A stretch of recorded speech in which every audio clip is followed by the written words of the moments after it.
È stato dato incomodato d'uso questa stazione che è presidiata, quindi è a ridosso dei giardini comunali e di tutto il centro città, e quindi è un modo per garantire socialità, vitalità, e quindi di conseguenza, se c'è presidio sul territorio dagli alpini o dagli amici degli alpini, insomma c'è anche più sicurezza per tutti i cittadini. Quando gli alpini sono un presidio di sicurezza, come a Vittorio Veneto, dove la sede della sezione è nella stazione centrale dei treni. Una sede che le Penne Nere hanno ristrutturato e dove si programmano molteplici attività.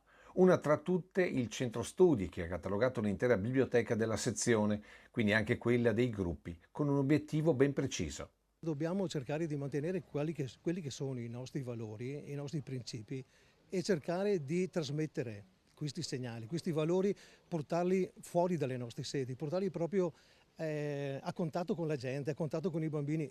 Per questo gli alpini vanno nelle scuole, ma portano le giovani generazioni in luoghi che sono la nostra storia e la nostra memoria.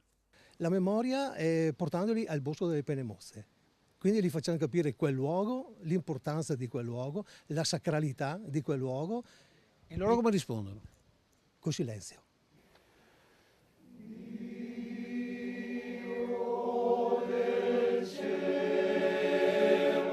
Ma gli alpini vittoriesi sono anche canti e cori, altro modo per esprimere valori come servizio agli altri, amore e rispetto per la propria terra.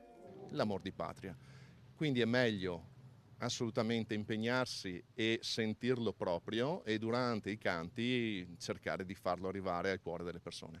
Infine, quando si pensa agli alpini di Vittorio Veneto, inevitabilmente si pensa ai muli, che sabato inizieranno la loro marcia di avvicinamento alla Triveneta di Conegliano, e con loro tanti alpini e non, in un percorso aperto a quanti vorranno partecipare. L'appuntamento? Sabato mattina ore 8:30 nei pressi della stazione vicino alla protezione civile, alza bandiera e poi partiamo.